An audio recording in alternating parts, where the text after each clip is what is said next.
दूसरे दिन रोज वो कर लेती। रात्रि को साहूकार के लड़के भोजन करने लगे। मम्मी डैडी बहुत सुंदर लग रहा था। उन्होंने अपनी बहन से भोजन के लिए कहा। इस पर बहन ने उत्तर दिया, भाई अभी चांद नहीं निकला, उसके निकलने पर अर्घ देकर भोजन करूंगी। बहन की बात सुनकर भाइयों ने क्या काम किया कि नगर से बाहर जाकर अग्नि जला दी और छलनी लेकर जाकर उसमें प्रकाश दिखाते हुए उन्होंने बहन से कहा, हे बहन, चांद निकल आया है, अर्घ देकर भोजन जीम लो।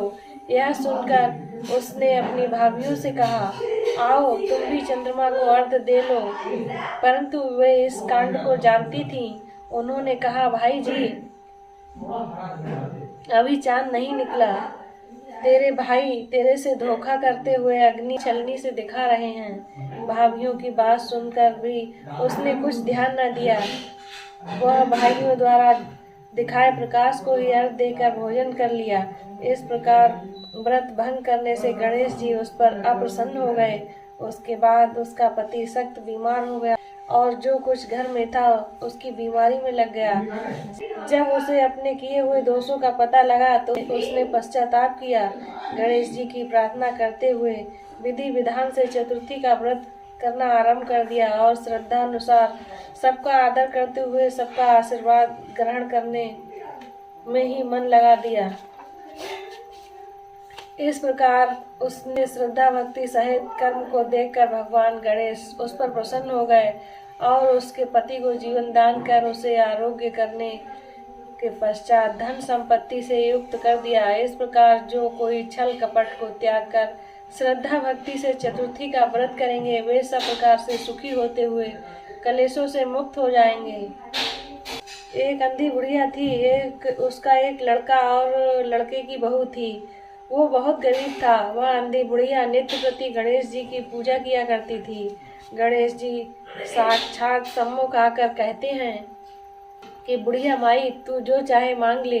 बुढ़िया कहती है, मुझे मांगना नहीं आता, सो कैसे क्या मांगूं। गणेश जी बोले कि तू अपने बेटे बहू से पूछ कर मांग ले। तब बुढ़िया ने अपने पुत्र और वधू से पूछा तो बेटा बोला कि धन मांग ले और बहू ने कहा कि नाती मांग ले। तब बुढ़िया ने सोचा कि बेटा बहू तो अपने अपने मतलब की बात कर रहे हैं। उस बुढ़िया ने पड़ोसियों से जाकर पूछा तो पड़ोसियों ने कहा कि बुढ़िया तेरी थोड़ी सी जिंदगी है, क्यों मांगे धन और नाती, तू तो केवल अपने नेत्र मांग ले जिससे तेरी शेष जिंदगी सुख से व्यतीत हो जाएगी। उस बुढ़िया ने बेटे और बहू तथा पड़ोसियों की बात सुनकर घर में जाकर सोचा जिसमें बेटा बहू और मेरा सबका ही भला हो वह मांग लूं और मतलब की चीज भी मांग लूं।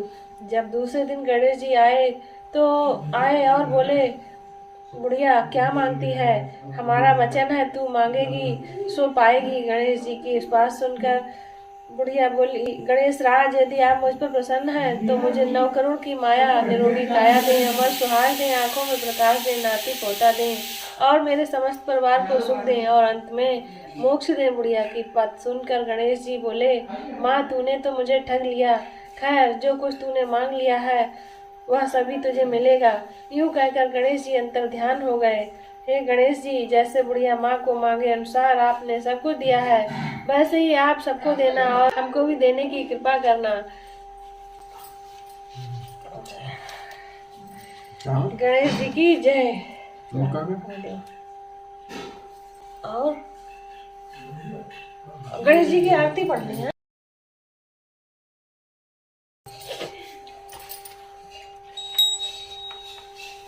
जय गणेश जय गणेश जय गणेश देवा, माता की पार्वती पिता महादेवा, लक्ष्मण को भोग लगे संत कर सेवा।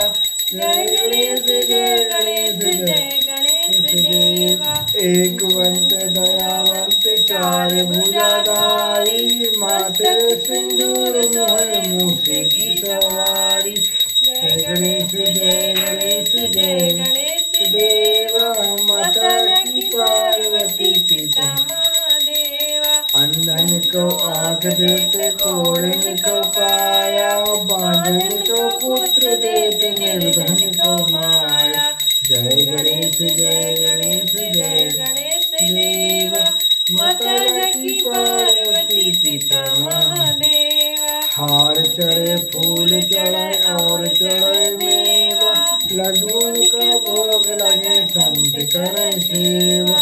जय गणेश जय गणेश जय गणेश देवा, माता की पार्वती पिता महादेवा। दीनन को लाज रखो, दीनन की लाज रखो, सम्मन वारी कामना को पूर्ण करो जग बलिहारी। जय गणेश जय गणेश जय गणेश देवा, माता की पार्वती पिता महादेवा। जय गणेश जय गणेश जय गणेश देवा, माता की पार्वती पिता महादेवा। जय गणेश।